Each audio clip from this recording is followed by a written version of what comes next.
accommodations tested online. This year, everybody's going to test online. So we have done some things to help prepare, and APS has done some things to help prepare. One of the things is test coordinators. We have monthly meetings with the district state coordinator, who has meetings with the state test coordinator. And so information that we get monthly updates from the state. We have monthly things where we talk about our concerns, where we talk about our simulations and how things are going, and so forth and so on, to help make sure that everything is ready. We also have readiness walks. Somebody from the testing department, somebody from technology, and myself walks. So we looked at all the equipment that we'll be using for testing. They would do one more walk before testing, just to make sure all the computers are on, all the computers work.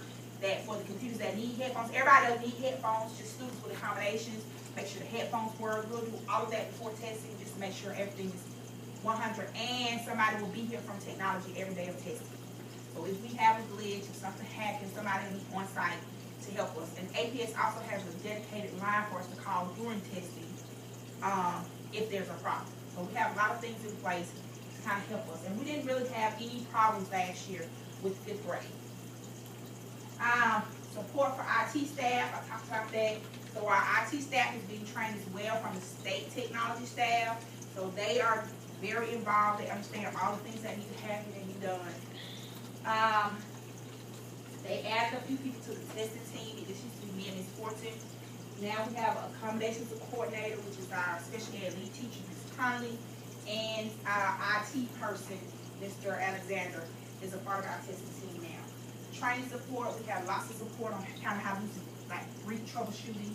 So there's some things I can try before I call a technology person, or we have to call the testing hotline.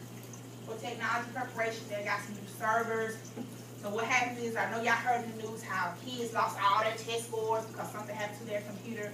So what APS put in place last year, we used it, and they've installed more because we have more student tests online.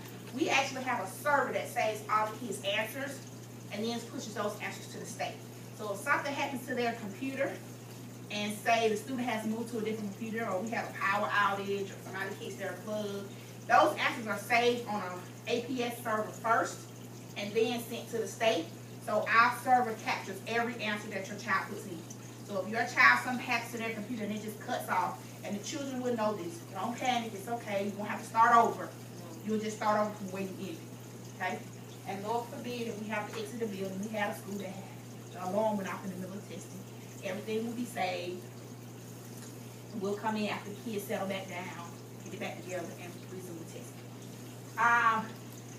The district bought Chromebooks for every school. Our school, based on our student numbers, was the recipients of 90 Chromebooks. And the district's goal was to get a 2-to-1 ratio for computers to students. But we actually have about a 1-to-1 ratio. That means we have enough computers in these 2 labs, plus the 90 Chromebooks. Plus, we ordered with our cluster funds, 2 additional Chromebooks with 32. So we'll have plenty of computers to make sure that we can test every child at the same time. We won't have to like test some in the morning, test some in the afternoon. We'll be able to test everybody at the same time. So that's very good. Teachers and students are being encouraged to use the practice site.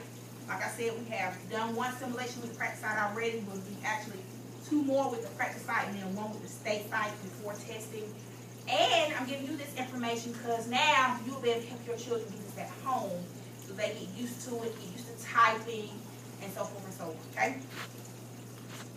And our benchmarks, we take district benchmarks. The benchmarks are formatted to be similar to the milestones in the look and the feel. For example, they're online, they have to type, they have to read, they have to scroll. So some of the functionality of the milestones is built into our district tests that our kids have to take just to get them used to that.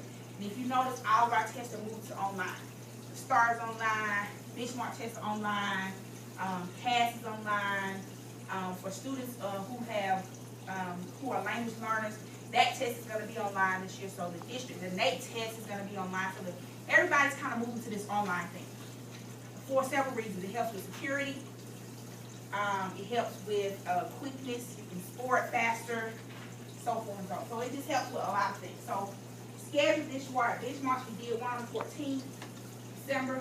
We'll have another one on the 23rd, another one on the 21st, and then we'll have statewide. Okay.